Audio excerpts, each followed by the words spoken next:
Good evening to Kwanilizanyo ku Junction Ogambo Cheyo Jodi Justice Dokvango Turaba. We hope that you're doing well, you're happy and content.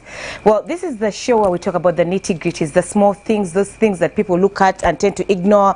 But for Yunga kakunyigiriza iranga wetaga omuntu akogereko. Our topic of discussion today was what are some of those things that are bearable in a marriage? Some of those things done to you are meant to cause harm or probably hurt you, but here they're never that serious. They don't mean that you should pack and leave your sweet marriage. Here, what is small, number one, and what is big? And who demarcates, who draws that line? Who decides that now this is too big or this is too small? Who decides now you can pack? You're parking all ago. Muno babichi.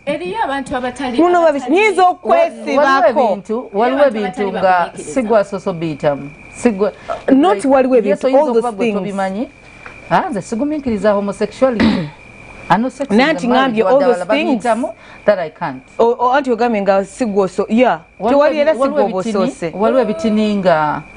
Like buli muntu abifuna waba nga misunderstandings until you didn't grow up together, you didn't go to the same school, so just sanga buli omwe ina ideology ndani mwajuinga ku meza ne shikacha ntebe ekiri munju no gamba nti omusajja tayagala mbikyuse bukyusa. There is something small. Is yes.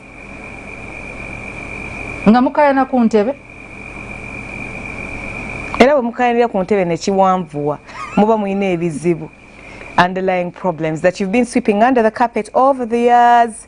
So just entebe no se kubanti biruddewo kisobola okuba kangereze nga oyingidde maka omukyala nosanga omusajja nga ayina entebe za ngoye nga gwe bulijjo ekirooto ky'okubeera ne leather nosanga omusajja nga munamasaka nnyo. Excuse me from Masaka. What do you mean? Zina decorations bungi ne bukala bungi.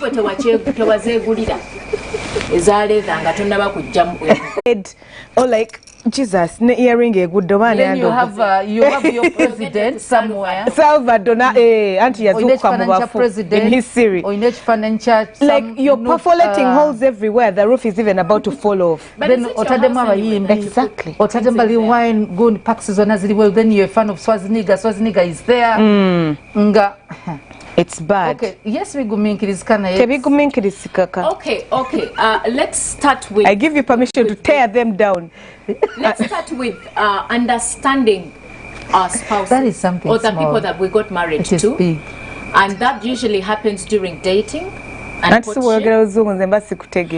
Kati dating abamuneka stereo nabagamba onago fumbiro abange abalangiranga ati baba bajja wa ndabanga abaweddeyo mpozi nga muina gwe mugenda okulwanyisa okujjayo ayinza okuba nga si Buganda n'ogenda Busoga n'ogenda Teso n'ogenda wa yonna waliwo ne bali abapya oba babayita baani abambala ebyeru that kingdom bambala byeru oba balinga balokole nze mundeke by the way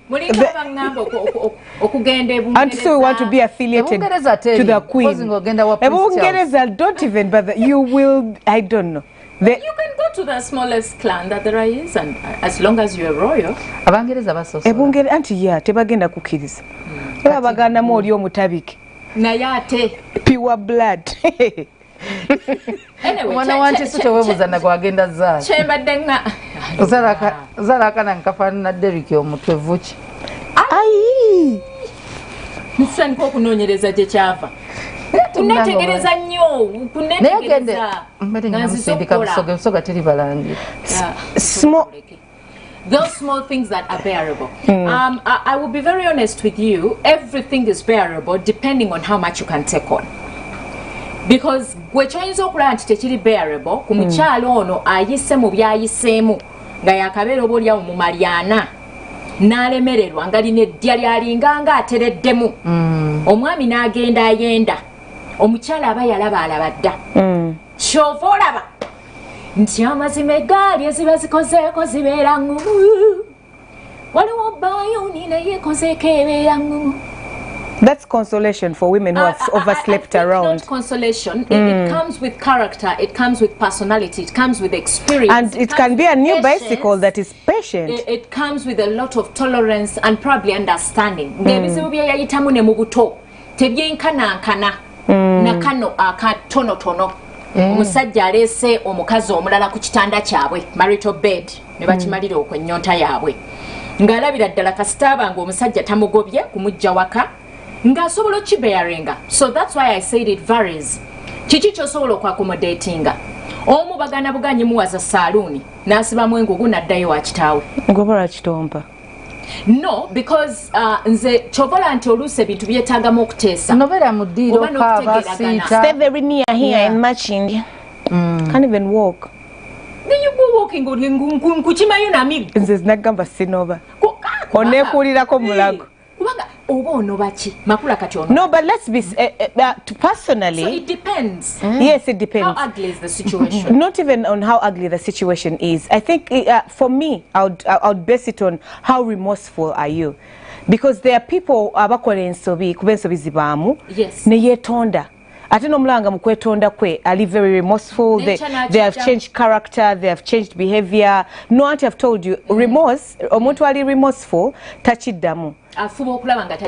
Remorse means you change your ways based on your apology, of like you apologize with remorse, of sigena chiddamu netonze ne weetowaza okitegeera. If a person apologizes and you see they're totally sorry, then I think gumiikiriza, beera mugumiikiriza. And then I read somewhere and it said the grass is not always green at the other side. People water their grass. They do water? Yes. They give you what they are able to. What you see, like laba newe gomba no gamanti, oh let me rush and go and be the other person, let me rush and be a single mother, or my mother did it, or there's so much they go through for you to actually admire that life that you don't know about. So you're not sure whether you can handle it. Water your own grass until the man has refused. If he's doing this woman's things of he's being a homo on you, please leave. You're not about to wear adult diapers at 22. Yeah? Like you loosen your muscles. There are some issues that are not all that destructive. They will not kill you. Number one, they are not life-threatening. Number two, they probably will not give you a disorder, a mental perturbation. Number three, they will not push you. Okay, mental confusion. Kale katugende. Kadde musoko kadde mumange kwali ku TV ino kalaba. Perturbation. Tekigenda kutugga birowoozo byo. Ate era kiyinza okuba tikigenda kukushinga. Ebitabo byonna bitadde ku mmeeza. Poza asomesa mu ly'essomero. Ng'osigaza British school. British school of what? Basasula mu ddoola. Be abakyasoma. Abaana baffe bali waka tebalina radio na TV, bali ku internet. Anti basasula mu ddoola n'obwokola otyo wa ssente zammwe zikyuse ezaabwe ziri standard. But so what are some of those things that you would be patient with? Muzimpe mu list temumbulira generalization of tell me. Omwami bw'abanga olumu talina bugumiikiriza bukuggusa mu mbeera ya kisenge, gumiikiriza mulinde mu part 2. Ne part 2 waba tasobodde nga tagumiikiriza. Second round. What is next year? What if there is no second round? It will always be there. Omwami bw'abanga are you in people's home? Remorseful like she says. There's no remorse in poor performance. It happens. Guys, you've started. Mulinde mu part 2 omugane nti abe bitofaayo. What is remorse? Kankulinde mu part 2. Bwebukakamu omuntu nagamba naye ensonyiwa leero sitegedde okugamba ekinigguuso kibadde kingi ati kati gezaako okuwambaza. I'm trying to ice cream my language. Ekinigguuso kibadde kingi kitegedde naye nawe mukwano obugumye nnyo sibitegedde kikampuluseeko. And so I'm so nervous right now. You see? So Pavin, be patient with him. It could be anything. Why have you called out my name? Javudde ng'afunye ebyekango byekango. Kati nga bambi talina patience ekuteekateeka naye nga ate already atuuse. No, for that I believe you. You can be patient. Because every other day, ne bweba cake, if you're a baker, ozo kubakinga leero netavaayo luli nesirira luli ne wabaawo ekiyiseewo. So sexual issues are things that we can really be patient with. Accept that's what you got. Ayinza okuwayaaka nga kamwezi nga kakujjuuliriza ne kakwerabiza emirundi gyonna gye yakuba mistikolo nga kano kamumba n'ogamba noga banaye leero walidde kimukwano okitegeera. I will not contribute to your madness. N'obusonyiwa ebibi bye byonna n'obimusonyiwa. You see? So toyogera bingi. I have been with couples nga omwami agamba nti anti Swensobi nkolemu mu mwaka naye omukazi n'ajogerera myaka n'afuuka obuzibu.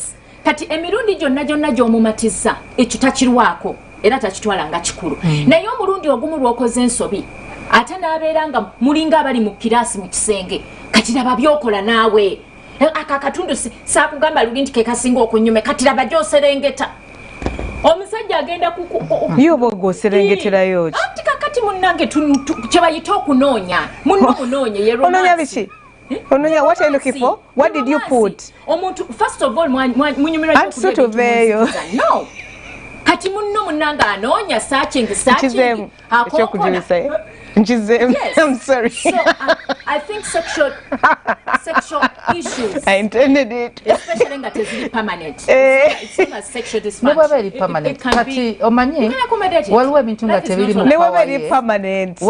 It's okay. That's your person. Nga tekiri fault ye nga bonogamba nti akumye sente he's just a poor performer. Naye teyayagala tamanyi. So solution yakubanga to blaming all the time. Munonye mu encouraging waliwo abantu abamu ng'olina kubeera cheerleader moral booster nena wenno tunudde teekamu obuteeteeyi bwa cheerleader zina abeera bwati n'akutunira bwati so abalala nga mulabe kati eyo omantaalirayo kiddeno wakati yambusaako awo banna is it a battle I know and then you're like kati yenkole ntya songa omusajja oyo alina wajja okutuuka oli amuwembe jenga baby ati egambye nti abamu eyinza okuba nga fault y'omukazi nga kyogamba nti talina okay ngoba alina erectile dysfunction ayinza okuba nga it's premature ejaculation naye bw'aba alina erectile dysfunction esobola okuba nga it's your fault sungu mu Luganda bw'omumalamu amaanyi waliwo okubanga gw'omumalamu amaanyi nga azaaye ayagala naye n'akusanga ng'olredi oli mukyafu okyali mu ngoye ze wayonsereza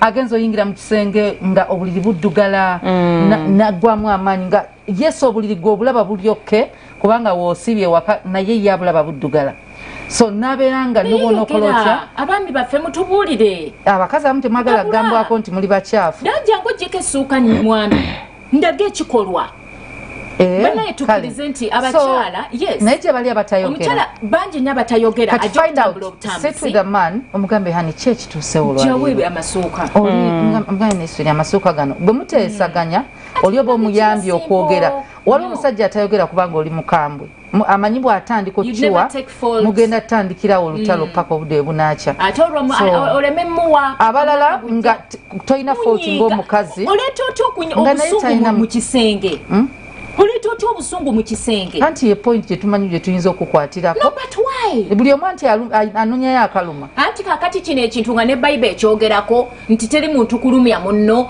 gwe n'olinda ebinyiizo byo byonna n'otuuka mu katayimu ako lindako bebi tonnasayininga school fees z'abaana really awo nga kinene lindako mukwano tumale okufukamira tusabe ye omwoyo omutukuvu akke waliwo emmanyi munange waliwo ekifo ekimu amakanisa gali mu Uganda nga balina osooka okutula emizimu then we baba baaka buli luutu anti waliwo kasitayiro mbw akajja nga kaleeta emizimu by the way I talked to someone nze natya amakanisa kati sitayiro ng'eriwa missionary this is kyenafuna omulenzi yagamba ezimu ku bizibu balina with a girl nga gye basabira nga bwe batandika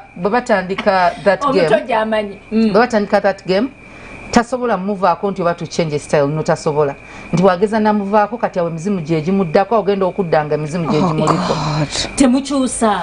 You people take life so seriously. I don't understand. We need to relax. Let us relax a bit. My God. Katonda yatonda omuzannyo guno tugunyumirwe. Actually, obuvunaanyizibwa buno tubunyumirwe era tebuliko formula. Mmwe mwennyini mwekolera formula eyammwe okugezaako okulaba nga buli omu amatiza munne oba kusibwa munne. Kakati bwe tutandika obbireetamu amateeka agayitiridde awo biba bigenda gana. Ate nno ffe byandiganye ffe abaami mukama yatukolera ekkubo lyaffe weeriri 24/7 ne bwe mba mubwongo siri ready onjiyiyayiya ne mbaako kyentoola naye kati abaami ekyekango kyonna kakabe kanyonyi nga kanyonyi enkule tekiraba muzira akakana bintu ki abakyala byebagumira byetwogerako byennyini kati abakyala abamu basobola tubeere bagumiikiriza abalala tebasobola depends on your libido oluusi nga ye amasanyalaze bwe gajja bwe gaba gazze ate anti yatugamba it is therapy tetuganye naye beerako ne self control kuki ati kakati omunno bwenjala bwekuluma olina self control ku mmere edda munnange bwoba togifunye leero era enkyo ojja kulya mbadde wano nga nkaaba noonyandeetera kyakulya anti waliwo self control nga waliwo ensonga n'okifuna munno naye nga okimanya alina obuzibu oba mulwadde abasajja bapracticinga nyo self control ng'omukyala ali mu kaseera kali those days ezo special days zaffe ez'omwezi napracticinga naye kati waliwo tewali nsonga gwe n'ogaana bugaanyi ate mukola ekizibu ogaanye osula bwereere waliwo okusula obwereere dabo bed mazongoto omwana yagiyimba nti kale munno omutadde ku buzibu asuze ku mpiso ate noteebaka kitanda kwebaka eno munno oleme mutaataaga n'otandika ntya mbuliri n'omusemberera soko osirike kukwekyusa kuti omukuba beef njereere kakati obonereza mwami wo oba mutemu wakerenkya n'ofuuwa attempted murder kiki ekyo era ofunamu ki nga munno yenna yeefunyiza alinga gongolo anti oyo omukazi oyo omukazi agenda kujja agambe bamukwatidde mu bufumbo naye ajja kujjayo dola azibale mu wallet bwati amale azizzeemu azikuba ensawo afulume naawe odaage nga naawe olina kyoyagala because at the end of the day tetusanya kukwerumya ne bwe kiba ku ssente gezaako n'omusajja woba olina ekizibu gezaako akatono kosobola mugambe byoluuto olunuma naye kiganye ate ekyo ekintu bannaye singa mumanyi nti kintu kisufu mwandibadde temudda naawe okutwekolezaako ate abakyala ffe tusinga okufunamu naye mulaba abakyala mwenna mwenyoola mwebuzaabuza ffe tusinga okufunamu tutya pavini oteekamu maanyi ki mu nsonga nze neesonyiwa nzije mu mboozi yo atusumvaako neesonyiwa mukwano release me tubeera mu relaxation tubeera mu receiving end neesonyiwa nkoye omutwe gunnuma nasiibye bubi boosi yantulugunyiza essaawa eno ezo essaawa eba yakuteesa ku bya boosi muve mu fujjo kale kakati twakkiriziganyiza nti ekyo tukigumiikiriza neyanziza ensonga y'okubiri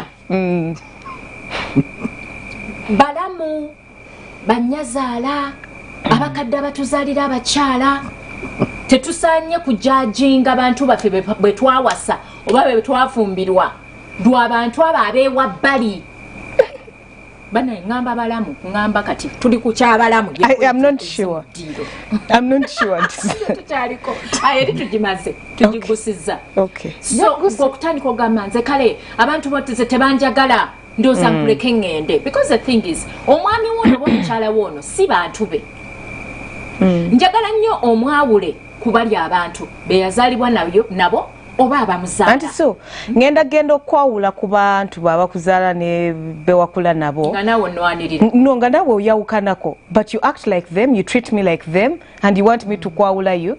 Stand in public and claim me and say she's the one, I don't care what you're saying. That's it. Then I will choose you as well. Irrespective of the storm, I'll stay.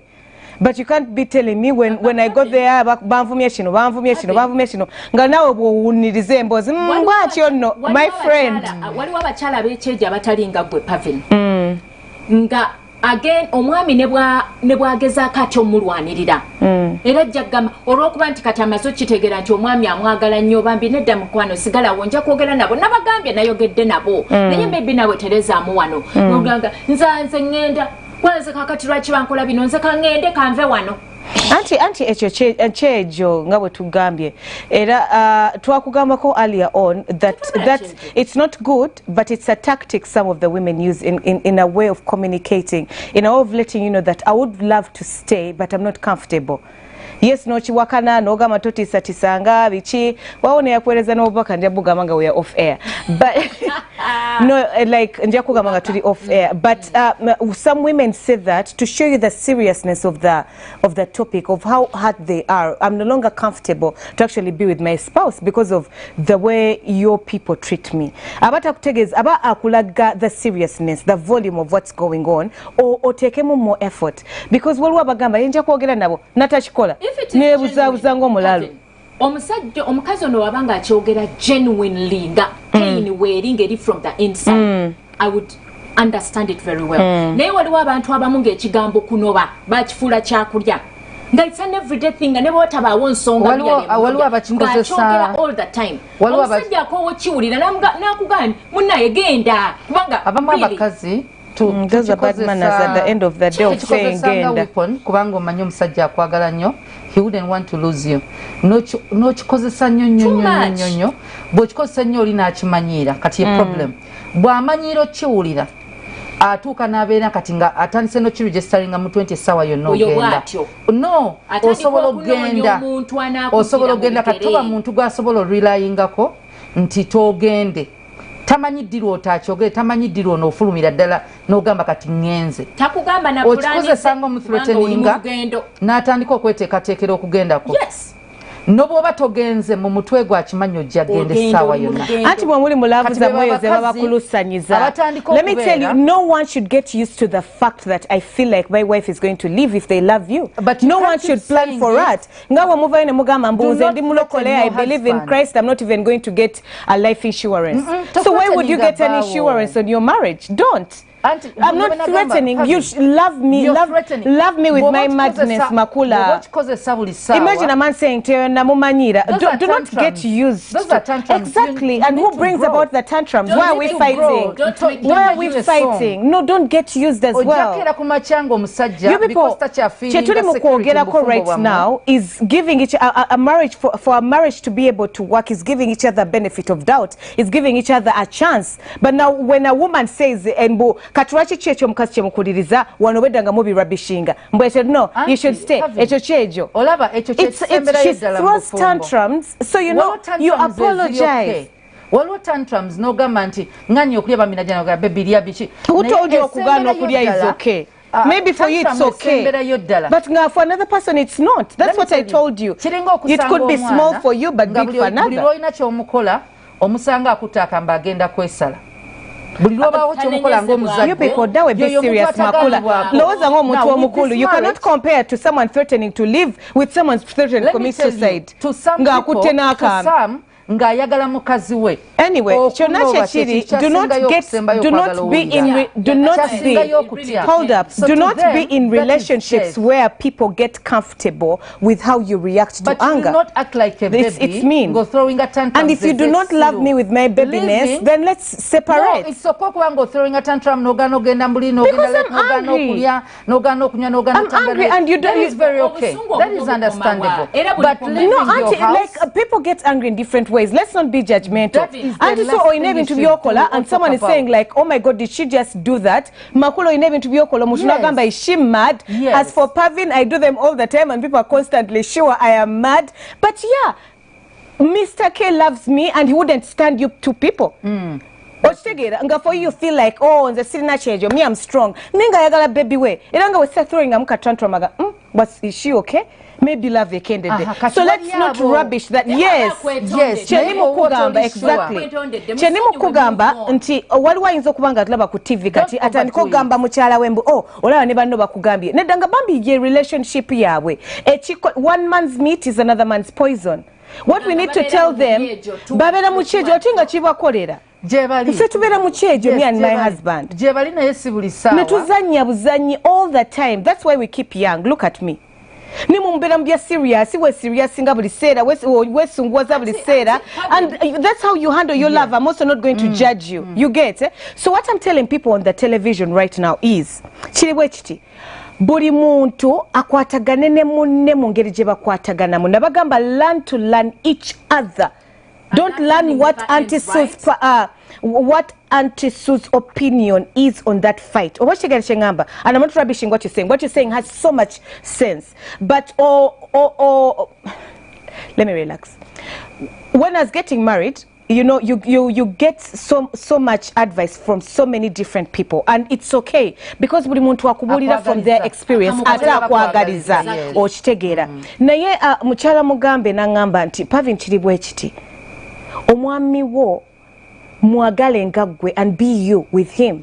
Be the you that he fell in love with. Because if you tune me, I was talking about it on my YouTube channel, what your mind focuses on is who you become. If you tune me to be a particular person, Mwami K will be like, but my wife changed. Yeah. Pavin was always smiling. Ninga waliwo ya mugambi makula nti oseka nyo na wemalamu ekitibwa kyo obufumbo. People always say some random things. But you get what I mean. You get what I mean. When you like let people deal with it. Okyali ku Junction. Njakoma kamaleo. Okyali ku Junction tukyagendera ddala maaso era nga twogera on some of the things that are tolerable in a relationship. Toval.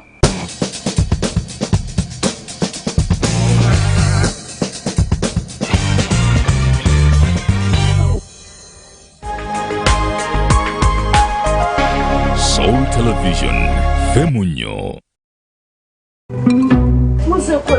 Tuze kugula some crisps. Really? Yeah. Toka nagise soko chim. Banage mwala wangazaga. Baneno wangazaga. Totina nangamba. Maybe I need this. Really? Yeah. They are nice. Banage ngoma. Some crisps cheche okolya buli muntu kyeyettanira ensangi zino. Aba Sam's balina potato crisps, gonja crisps, cookies, peanut butter, amawogola n'ebirala ntoko.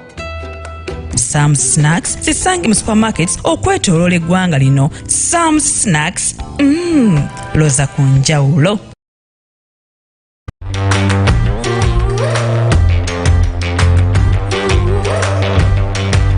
Engeri gye tulina ebyamaguzi ebisoba mu bukadde obutaano weerowoozemu ofune ky'oyagala. Jumia kyeweetaaga buli lunaku tukikutuusaako.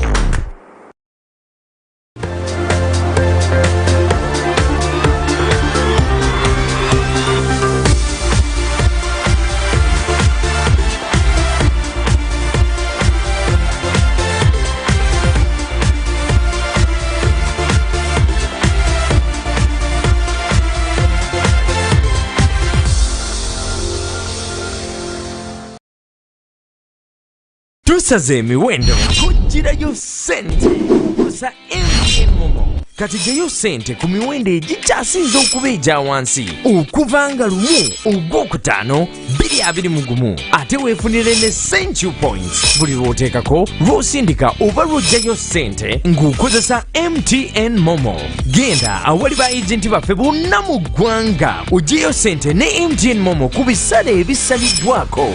Everywhere you go.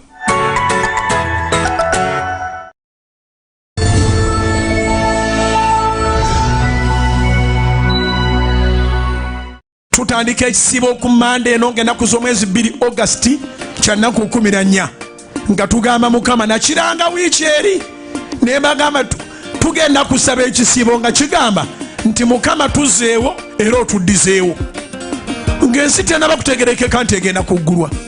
Kati tukitandika ku Monday ng'ensi nzigule eyo gy'ogenda gendera mu mafuta ga Mukama okukuddizaawo ebintu by'ofiiriddwa mu linnya lya Yesu.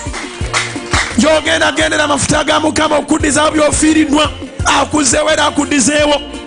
As long as okyali mulamu tokaaba kubanga ebizigo byayonooneka, tokaaba kubanga engoye zaayonooneka, tokaaba kubanga renti ali accumulated, tokaaba kubanga waliwo afiiridde ddala.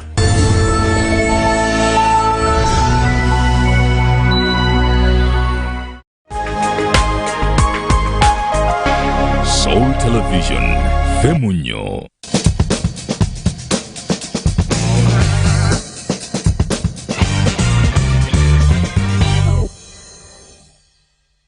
Auntie Sumakula and Pavin era nga twebuuza biki ebintu ebigumiikirizikika mu bufumbo era nga mbadde nkugamba nti ffenna tuli mu bufumbo bwa njawulo tukkiriziganye n'abantu ab'enjawulo abakulira mu mbeera ez'enjawulo.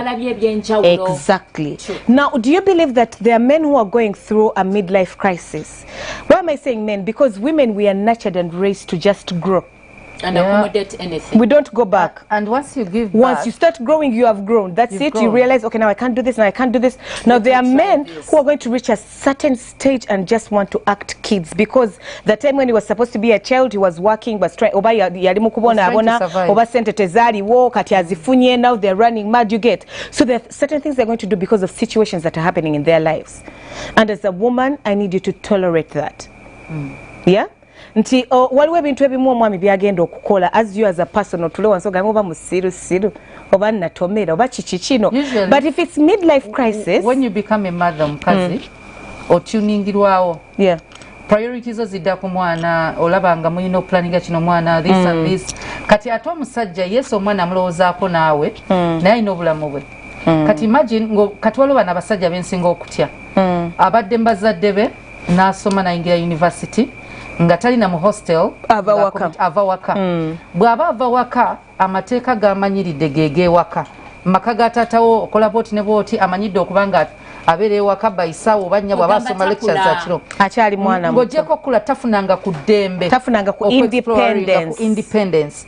Kati bw'amala university bw'aba ekizibu okujja okuwasiza oba gwe okufuna olubuto nga akudatinga n'ofuna olubuto nga ali mu second year atandika okukula. Bwafuna sente at 35. They have to do all the things they missed out in campus. It's what I was calling midlife crisis. Anti gwe okula kati yazzeeyo. Independence yali ayino gyetaagako emyaka nga 5 nga tannakuwasa we wayingirirawo n'omwana. Asooka akole vulugu we kati abo Pavi nkyagamba oyo oyina omutoleratinga akkiriza nti omwami wo bw'akunyumiza story n'agamba nti teyatambulako si kukyakala nti kwonooneka because si buli akyakala nti ayonooneka no teyabeerako independent n'atambulako essaawa zaayagala ne yeefuga nnyina agamba nina kubeera waka this time parties ng'alina okgenda nga bamugaana or even the what is it called, having the ability to choose whether you want to go or not. Like waliwo abantu abamu abatabeerangako mu eyo situation mu eyo embeera eyeesalirawo because it was homeschool church, now they are married to you and ali suffocated, alina confused ye ng'omuntu tamanyi kyakola. I feel like that kind of midlife crisis it could be tolerated if it's not dangerous. What yogeddeko earlier nogamba, if it's not endangering your life or making you run mad, tolerate them. Oshegera muwerekereko if they want to go and chill, support their stupid dreams, like be supportive, but as you instill a little bit of wisdom along the way, the person will eventually catch up. Aige amanye nti actually I didn't need this. He's 50. Avuze akamotoka ka 6 Like a convertible, you mean? Yes. Like a thingy? A Ferrari? No, not that. Please, if you're not getting that kind of midlife crisis, please get it. Get a Ferrari, yes, get it in black. Tusi chitegeza ye na girlfriend. Abana tabali. No, wabaguze gundi. Wabaguze Alphard. Wabaguze ku Alphard etamuza abana. It's okay. Weba weri. Or like a Jeep. Waliwo kubanga gambye sentu zifunye nzike njagala. Let him do it. Let him do it. Yeah, let him do it. Let him do it. Kumyaka 5. Yes, muleke. Muleke nga bomujukiza like the kids. Ogenda kufuuka maama we. He will rebel because you're not the mother. Ewa maama we tasobola rebellinga kubanga amateeka aba mu nju ya taata we. Naye eno yeesalirawo. So ako you can tolerate. Muleka avuga akamotoka ke. Wenkugambira nti ffenna tugenda kusaba tugendera mu Kano. Nga kwanza waloche sasa toleratinga yo 15 ngoli ku bike. Mbu midlife crisis. Yebera exercise mama. Motorbike. Digi. Sigamba buno bugundi buno busukuta boda boda. Ngamba binene nga jaguze egule motoka 2. Nga ali kuli ambadde leather jacket is 50 years. If he looks fresh it's kawa. Ayinza okubanga just imagine him galiawo aina figures zino zetumanyi ali mu leather jacket enene agituddeko ne buto tedituukayo kujia. Let me tell you that's a problem. But if he has worked out, looks good, let him midlife crisis. His life sake. Nti omulo nawo kimugamba omugamba it's okay. But it's dangerous to shine magumba. Esobola omutta. Ne waliwo bino ebirala mu motoka biki. I think that you can tolerate obutono nnyo. True. Some things are tolerable and some things are worked on, but it depends on how you're going to work on them. Okitegera mpola mpola. Nga bwe twagambye nti waliwo ensobi ezikolebwa, and if the person is remorseful, sonyiwa. Now there's some things, some mistakes that are made in a marriage that can be tolerated and worked ebintu ebimu waliwo ebintu byetugamba nti tewangamba naye nga bwongamba I can tolerate. Nongamba nga watya ng'ogamba wali otyo oyinza okunduzinga is telling me nti obadde walinayo abaana abakulu ku bange. Nyinzo nyiga tewangamba, you need to communicate, but someone can tolerate that. Naye abato ku bange. What do you mean? Onoboga ogenda wa bali si baana. Because the thing is, onokoma dio somba baana bo gomanyi kasoba ngo tulabirira osasula ne school fees. You serious? For real, meanwhile. Because let me be honest, I was telling some people I was with recently, Nembagamba, it's just very, very important to respect your wife. That's key. Yeah, it is. Respect her and byonna. Sagala mbere nga ntudde makula ngame by the way I had Mr. K this and my God. Teri mukazi ayagala kintu ekyo. You get? Yeah, and that's what I mean by respect. Yeah. And chimane chivayo, but it's best if it comes from you as a man. If you see it's getting out of hand, you messed up. There is no messing up ngomwana suse mu babiri. That's not that's an affair. You started another family. So that's something that you need to find a way of telling your wife. Wazadde munange esobola okuba nga yali nsobi. Ensobi si nti omwana yensobi naye nga you had a kantu katono nnyo n'omuntu n'afuna olubuto. Owookubiri you went back. Naye Pavin ayinza n'okujja n'akwanjulira omwana ono twazadde munnange ebiki of course twazadde gwe naani yakuteekamu n'onyigamu no biki nekiggwa namanya nti after all omukyala nakola ki namugamba nazzaako buzza anti kyemudde gamba nti abaana. That's why I said respect your wife. Omwami najja n'asooka akuteekateeka nagamba nsaba kunsonyiwa naku kino ne kino kyaliwo naye mbadde nsaba omwana ono omukizi abeere wano. Oyo omuntu asobola okuba nga yeenenyeza. Omwana owookubiri omwana owookusatu akikusaba nga ali ready mentally emotionally. Omukazi nze kyenyinza ogamba omukazi kkiriza omwana oyo ekisooka yes ogenda kuba disconnecting abantu ababiri bw'ogaana gwofiira oba ogenda balera oba ogenda basiza mu kitanda kyo. If the connection is still there he will still go back with the child or not. Naye bw'abanga agamba nti yali nsobi nga ali the thing I've come to learn about life is if a man decides, he has decided. So the most you can do is do your part as a wife and as a mother.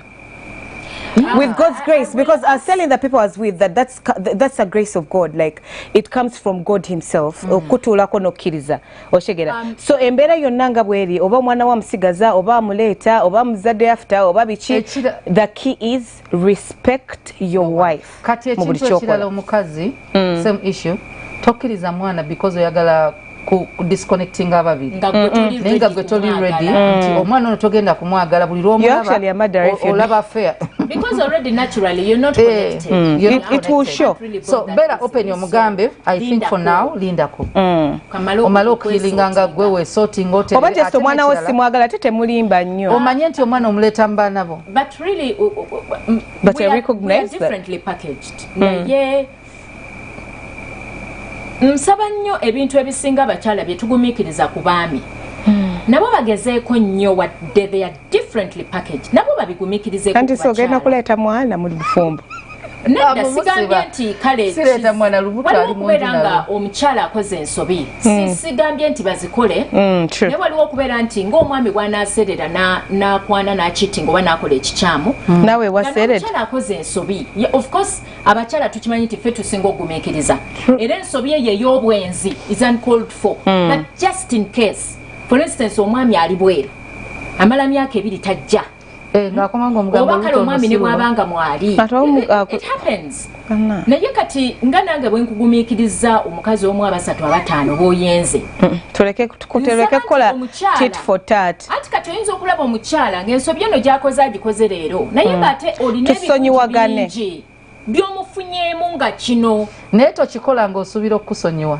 of course no ngamba nti kale ngati kati wayinza okuba waliyo couples strugglinga n'ekyo kati lwaki essaawa eyo nnyabo tobulira ekigambo kye bayita self control lyo badde okyogera self control kirungi era kibaawo okyali ku junction lwaki to practicing self control otafuna lubuto tukyagendera ddala maaso era nga twogera ku those tolerable things that don't need you to pack and leave your marriage tovao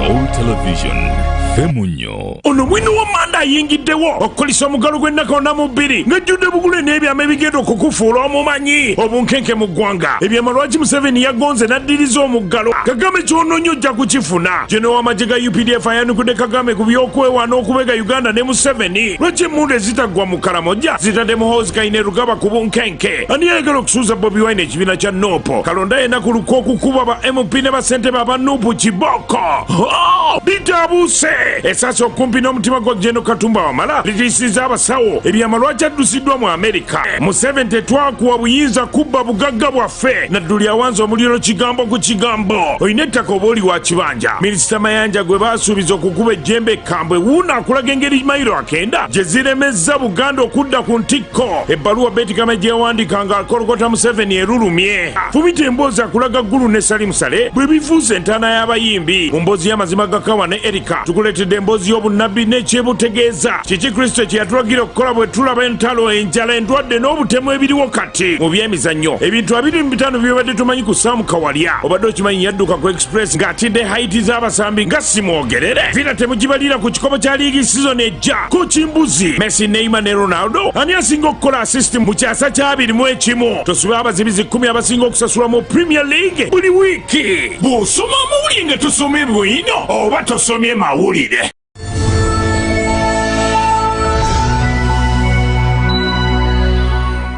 tutandika ekisibo ku Monday eno ng'ennaku z'omwezi 2 August kya nnaku 14 nga tugamba Mukama nakiranga wiiki eri ne bagamba tugenda kusaba ekisibo nga kigamba nti Mukama tuzzeewo era otuddizeewo ng'ensi tennaba kutegerekeka nti egenda kuggulwa kati tukitandika ku Monday ng'ensi nzigule eyo gy'ogenda gendera mu mafuta ga Mukama okukuddizaawo ebintu by'ofiiriddwa mu linnya lya Yesu gy'ogenda gendera amafuta ga Mukama okuddizaawo by'ofiiriddwa akuzzeewo era akuddizeewo as long as okyali mulamu tokaaba kubanga ebizigo byayonooneka tokaaba kubanga engoye zayonooneka tokaaba kubanga renti ali accumulated tokaaba kubanga waliwo afiiridde ddala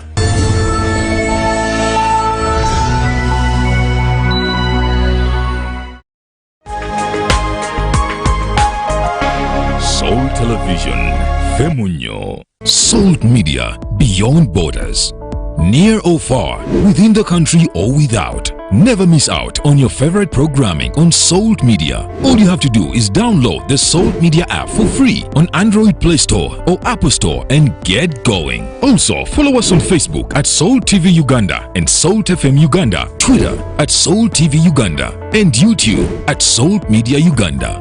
We are the salt of the earth.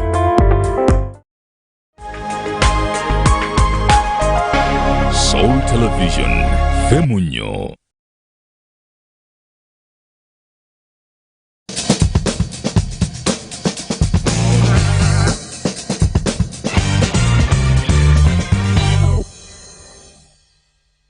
Remember, we have a Facebook page, which is the Junction Soul Television, and a YouTube channel as well. Ogenda ino tunonya, whatever you missed, you can catch from there. We are talking about the tolerable things. Obuntu kale ebintu byosobola okugumiikiriza, because there are some people who say that is too big for me, I can't. That is too small for me, I can't. Nenga bivaringa ku bantu. Spouse wabafuka ku buliri. Nze nsobola mugumiikiriza.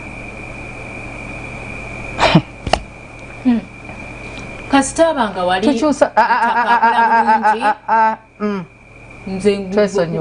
tuwoze engoye tuwoze essuuka ezo obanga bambi sijagereza ku mwana they were traumatized. Yes, kubanga ebintu ebyo esobola okubanga bulwadde nga tamanyi teri ayagala muntu teri muntu myaka 18 abakyayagala okubanga afuka ku buliri So uba bulwadde munoonye solution mugende mu ddwaliro. Buy a Macintosh for your mattress, otherwise your bedroom is going to be spelling. Ate n'omusajja towasa mwana wa muntu nga tomubulidde you have to pay me money every night you pee on bed. Ate number 2 ng'akola kikubuliri. No, Auntie Sue, stop madness. Let's be serious. Pavin, gwogambye nti emirundi egisinga ayinza okuba nga yayita mu some sort of trauma. Number 2. Omuntu ayinza okuba nga kangamba omwami alina bye yayitamu ebyamutuusa ku mbeera ezo kubanga number 2 that one was gay. Yeah, okay.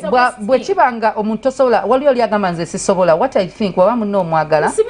No, mwawule ebitanda mube n'ebitanda biri mu buliri. Ani agenda obirongosa because it doesn't matter. When you want to be together mubere ku kitanda bene amaladeyo. Asobola kale gwoba tosobola.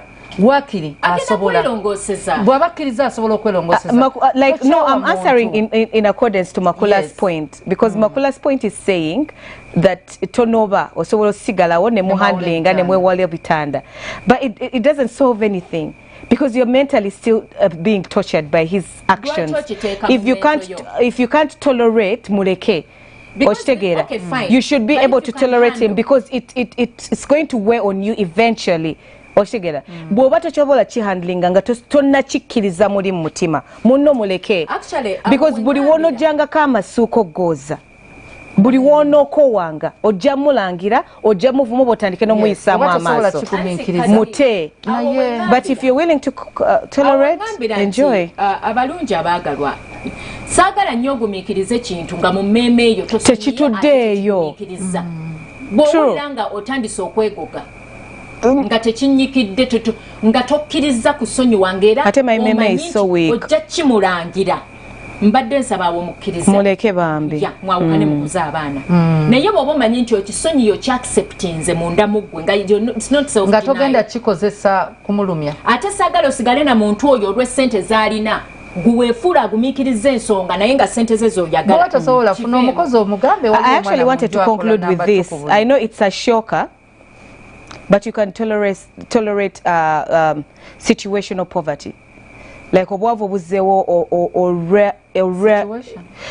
olw'embeera mbu ng'omulaba it's COVID bamugobye ku mulimu container ebide oba owino yakutte omuliro okitegeera oba banzibye muno mugumikirize oba nkyanoonya mulimu okitegeera mbadde nkyanoonya mulimu akasente because poverty waliwo omwami abeerawo nga abadde ajja abalabirira sigamba nti nga mugagga biki naye nga all the needs are taken care of kati natuuka nafuna obuzibu akasente ne kaba nga tekakyamala ennyumba baba banja biki tolangira to parkinga kugenda because now that makes you a gold digger ate muyambeko ku mirimu gye gyalina okukola nga bwanoonya omulimu nga bw'omupampering nga bw'omuzzamu amaanyi talk to them empower them bw'omwefuulira that last bit kitegeeza nti tomwagalangako obadde ng'omwagala for benefit which is not very good era ajja kulaba ensobi eyo to one extent nti bw'amala n'atereera ayinza obutatereera but okay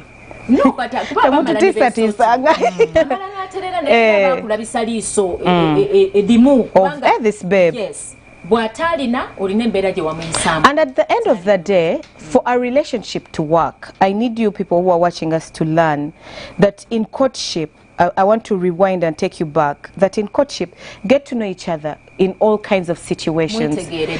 And then form a friendship, an understanding, a partnership, a bond so strong that cannot be broken.